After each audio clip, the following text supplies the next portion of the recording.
self-fund buying like new trailers, because it's still biking, you know, that whole thing is about biking. They buy new tools, they upgrade their licenses for their databases, they do promotions, etc. So they really high level of autonomy. How do they use Santropol Roulant? We are there to provide a charity number. So if they want to apply for a grant, they can. I do workshops with them around fundraising once in a while, budget management, how to facilitate a meeting, how to do collaborative leadership. So we provide them with skills, with know-how, and then once they have that, they have an extremely high level of autonomy. Amount of time I spend every year working with those groups, 5 to 10 hours per group per year, very, very, very low, because they actually don't need me, and they don't want me. Actually, they want to be able to make their own decisions. So then they know they want to do their own recruitment. Do they want to ask me what kind of apple jam what kind of jam they want to do this year? No way. Do they want to ask me about what they want to put as a tagline on their label? No way. And actually, I don't want to tell them, because I want them to be able to develop their own leadership. And the reason I'm saying that, like them developing their leadership, is because, you know, when I go back to that social change food, our vision for growing food security isn't, I forgot to mention that during my presentation last week. I'm going to do a bit of a digression here. My vision for Meals on Wheels, maybe I should close the door, is for them to disappear.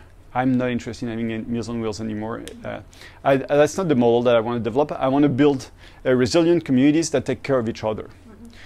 And to be able to build those resilient communities that take care of each other, that was a bit of a joke, but that's fine. Didn't go through. To be able to develop those resilient community, and you know, we want to create that social net of people taking care of each other.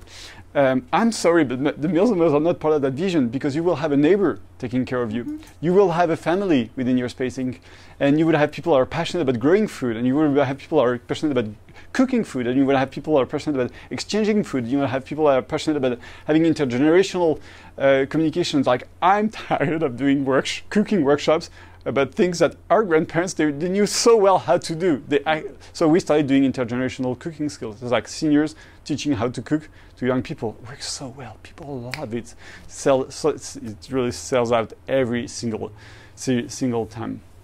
Collectives, is that your money though, or government grant money? So it's mostly their money. So we give them like $500. Yes. Imagine that's tiny, tiny, tiny, and then they do their fundraising.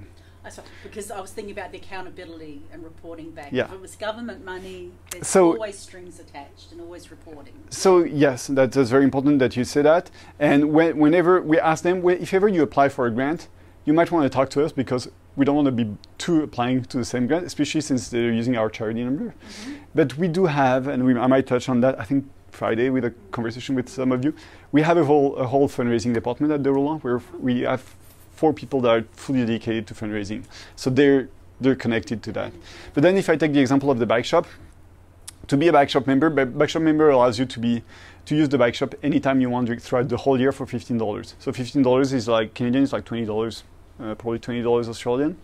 And so they have the membership provides a little bit of money, sorry. Also they sell parts, used parts, new parts. So overall their budget is $30,000, and they manage their expenses and their revenues. To be honest, most of the collectives, so those small initiatives, they always run a profit throughout the year, and they always want to do the same thing with the profit. They want to give it to the Meals on Wheels. So what do you get from that? Yes. So they feel, between you and I, they feel very generous with that. But they sometimes forget that we're paying for the bills of the space they're using. We're paying, we're paying for the heat and things like that. So, but that's between you and I, okay? So I'm going back to the digression. So how to build like a resilient social fabric that grows food security throughout the world? Well, we believe that it's by having as many people as we can going through the model of Santropol Roulant. That's why if someone comes to Roulant and be like, I'm going to volunteer for 1 day, we're going to be like, great. That's why we do all those workshops. Tours, they take so much of our time. And like, how does that provide revenues? Not really. Do the government provides grants for giving tours of a building? Not really, that doesn't exist. But we strongly believe that if someone spends like 10 minutes on a rooftop garden and because they can oversee the city and I don't know if you remember the mountain, the Mont Royal, at the center of the city, and they feel inspired and they want to go back home and start cooking their food and they share their food with their neighbors, like we've accomplished our mission. So the goal here, by having that extremely high level of flexibility, is to be able to grow the food movement, is to be able to have as many people and investing in developing the skills of those people. Is it going to pay back for the Roulant? Sometimes yes. And sometimes people are volunteers. I wouldn't say as engaged as the people I've seen today. Like volunteers here, I've seen volunteers that are crazy engaged, like 24 hours for the last 15 years. I was like, this person is a unicorn. I felt extremely inspired. So maybe we don't have a lot of these, but a lot of the people that come through the Roulant, then they develop their skills, say, within those collectives, they develop skills in fundraising or budget or grow food farming, and then they continue outside the Roulant. And that's really a winner for us. I'm going to take the example of staff. We mentioned that they were 29 years old on average. In the last 7 years, we've had 5 staff that have started their own farms outside the Roulant.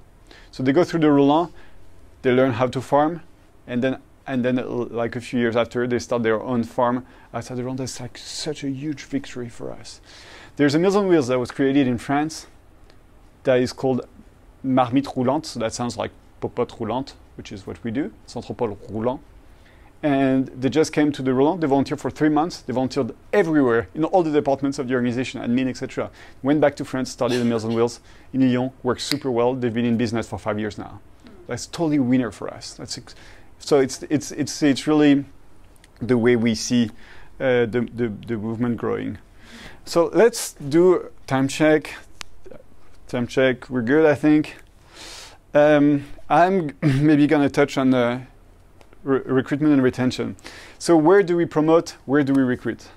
The answer is pretty fast, pretty quick. Nowhere. We don't do any promotion. We don't do any recruitment. Nothing.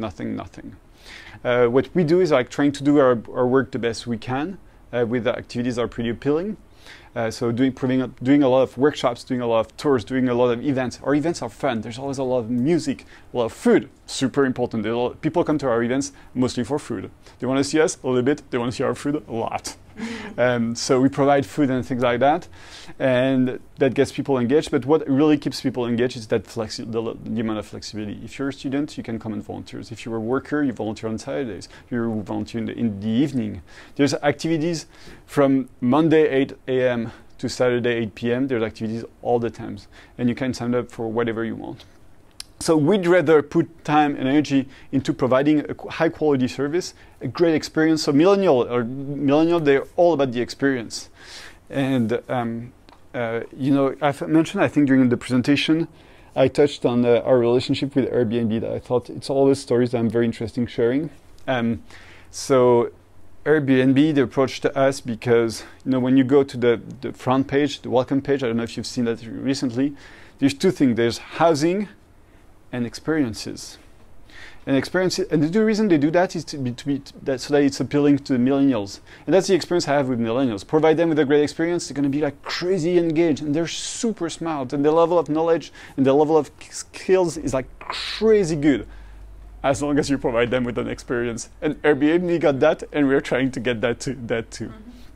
So Airbnb is not a company that I really like, actually. We've had very confronting conversation with that I loved. The process was fantastic, but we disagreed, so we decided not to work together. But I think they got the experience, and we're trying to get that experience too. So that's also an overview of a bit of one section of the farm. So no recruitment, and the retention comes 100% from the flexibility. We still do happy hours, how do you call it, 5 à 7 in French, which is like just events we do with volunteers. I think things you also have heard this morning about Christmas party for volunteers. So things I think you probably do pretty well. Though our events are always fun, karaoke, music, things like that. The usual things, I think. etc. I can touch on that more if you'd like. Does that answer the question on recruitment and retention? I can't remember who asked them. Sorry, Yes. Has that always been that way? You never had to recruit it even at the start? No, actually not at all. I'm sorry, great question. It wasn't the way. I think, no, one thing that changed the relationship with volunteers is starting to do urban agriculture. It brought a lot of attention to the organization. Also, you mentioned the core principle of engagement, the importance of space. Since we became the owner of our building, so you might see a picture of a building, there's murals everywhere, there's arts everywhere, and we try to value the space because we strongly believe that having a space that demonstrates a high level of diversity of colors, high diversity of shapes and smells and things like that is what's going to appeal to a high diversity of people. Our experience, or my experience, is like when you have a space that is super clean, super white, like Scandinavian, beautiful wood, things like that, it actually people feel not comfortable in those spaces. So there are people that kind of like, and it's really hard to get why they're not very comfortable with that. It comes back to a lot of psychological complex things. But creating a space that is vibrant, that is like multicultural, multicolorful, and things like that.